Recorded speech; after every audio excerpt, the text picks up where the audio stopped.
Saya mau bertanya tentang madhab yang digunakan ormas Islam dari kalangan Muhammadiyah itu apa, Ustaz? Apakah sama dengan dipakai oleh saudara kita dari kalangan salaf yang menggunakan manhaj salaf?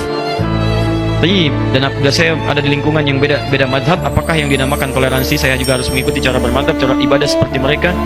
Contohnya dengan amalan-amalan seperti tahlilan, kunut dan sebagainya. Apakah saya harus seperti itu? Mohon penjelasannya. Taib. Secara singkat saja begini, secara singkat. Anda harus bedakan apa itu manhaj, apa itu madhab. Itu berbeda. Saya sering sampaikan kalau manhaj itu cara kita berislam. At-tariqul wadih, jalan yang jelas menuju Islam dengan jalur mengikuti Nabi SAW. Contoh, saya hapus ini misalnya ya. Siapa Nabi kita? Nabi Muhammad SAW. Apa yang diturunkan pada beliau untuk membimbing kita? Al-Quran. Allah turunkan Al-Quran pada Nabi Muhammad SAW. Nabi Muhammad menjelaskan isi Al-Quran kepada masyarakat yang hadir di zaman beliau. Saya sebut masyarakat, bukan hanya sahabat, karena Quran diturunkan bukan hanya pada para sahabat, pada masyarakat pada saat itu. Cuman ada kalangan orang yang ketika diberikan tidak mau mengambil. Itu poinnya. Yang mau mengambil beriman pada Nabi, hidup di zaman Nabi, melihat Nabi disebut dengan sahabat pada saat itu. Nah, penjelasan Nabi kepada para sahabat, masyarakat disebut dengan hadis namanya. Hadis. Apa yang dikerjakan, apa yang dilakukan, apa yang dikatakan, apa yang melekat pada Nabi namanya hadis.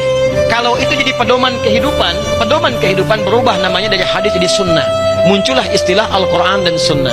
Di Nabi ketika mengajarkan pada para masyarakat, singkatnya nanti ada menjadi golongan sahabat yang diajarkan Al-Quran dan sunnah. Isi Al-Quran dan sunnah minimal ada 3 bagian. Satu disebut dengan ibadah, kedua disebut dengan muamalah, ketiga disebut dengan akhlak. Isi dari ketiga ini dibagi pada 2 bagian. Satu, dalil dan tuntunan yang hanya satu ragam saja, satu cara. Di satu dalil, satu cara. Contoh, saya langsung ambil dalam ibadah. Contohnya sholat. Ada dalam sholat yang caranya cuma satu, dalilnya satu. Misal, ketika kita bertakbir misalnya, saat takbir apa yang dibaca? Allahu Akbar, hadisnya satu, caranya satu. An-Nasai nomor hadis 886.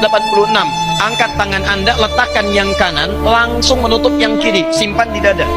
Redaksinya langsung. Fa wado'a, fa itu langsung, tanpa jeda, tanpa ada gerakan lain. Mohon maaf ya, saya tidak bermaksud menyalahkan, tapi hanya mengembalikan pada hadis. Kalau ada, kerjakan. Kalau tidak, cukup kita tinggalkan. Jangan terlampau kreatif dalam ibadah. Misal, saya belum pernah menemukan misalnya, bukan bermaksud menyalahkan. Ustaz, nggak enak ya. Kedengaran suara saya? Belakang kedengaran? Kok bisa jawab? Bisa kita ini. Luar biasa di UPI ini ya. Baik, tidak kedengaran bisa jawab. Lihat sini, angkat yang kanan, letakkan kanan di kiri. Redaksinya langsung. Langsung itu artinya tidak ada jeda, tidak ada gerakan lain. Begitu diangkat, letakkan yang kanan di kiri. Saya mohon maaf, saya belum menemukan. Dan sebagian beralasan begini, Ustaz, nggak enak lah, masa sama Allah kiri dulu.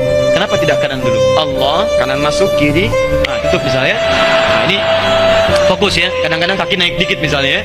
Misal, mohon maaf, ini hadisnya cuma satu, caranya satu. Disebutkan satu hadis satu cara karena menurut ukuran agama semua umat Islam mampu melakukannya. Makanya ketika dilakukan satu cara, semua orang bisa semua orang, dan mengucapkannya Allahu Akbar, tidak ada kalimat lain. Kalau ada yang seperti ini artinya dipandang semua orang Islam mampu mengerjakannya. Karena itu tidak perlu kreatif mencari cara yang lain.